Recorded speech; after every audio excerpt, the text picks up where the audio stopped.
కురుబేనమ్మ 17 ఫిబ్రవరి 2026 నాడు సూర్యగ్రహణం వస్తుందండి.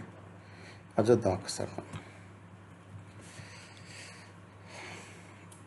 2026 సంవత్సరం ఫిబ్రవరి 15న సంభవించే పాక్షిక సూర్యగ్రహణం కేవలం ఒక ఖగోళ మార్పు మాత్రమే కాదు, ఇది మనస్సు, ఆలోచన మరియు సంభాషణపై కూడా ప్రభావం చూపిస్తుంది.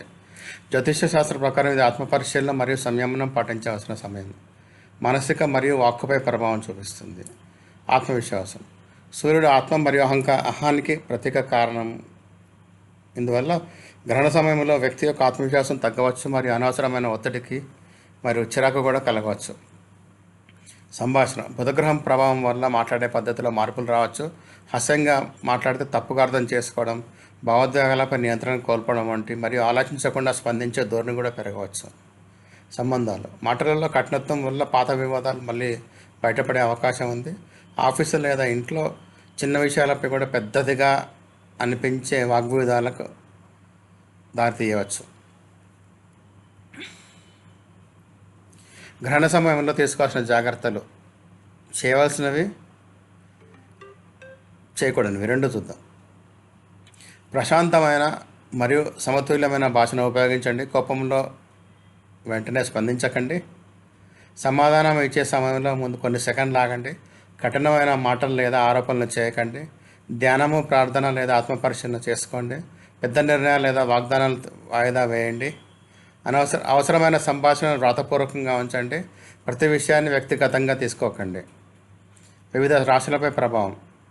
ఈ గ్రహణం శని రాశి అయిన కుంభరాశిలో సంభవిస్తుంది. దీనివల్ల కొన్ని రాశులపై ప్రత్యేక ప్రభావం ఉంటుంది. సింహరాశి. ఆత్మవిశ్వాసం తగ్గుతుంది. కెరీర్ల నిర్ణయాల్లో జాగ్రత్త అవసరం.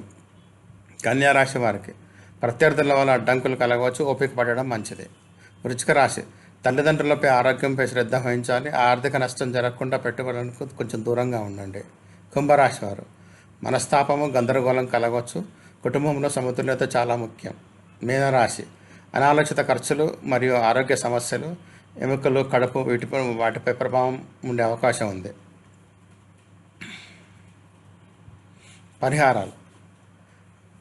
గ్రహణ ప్రతికూల ప్రభావాలు తగ్గించడానికి ఈ క్రింది పనులు చేయాలని సూచించబడింది. మంత్రజపం. ఓం గ్రిణి సూర్యాదిత్య నమః లేదా ఓం ఆదిత్యాయ నమః లేదా ఓం గ్రిణి సూర్యాయ నమః వంటి మంత్రాలు జపించండి. దానాలు. ఇత్తడి, గోధుమలు మరియు బెల్లం దానం చేయడం శుభప్రదం. ఆధ్యాత్మికత. ధార్మిక గ్రంథాల పఠనం, యోగా మరియు ధ్యానం చేయడం వల్ల మానసిక ప్రశాంతత లభిస్తుంది. శుద్ధి.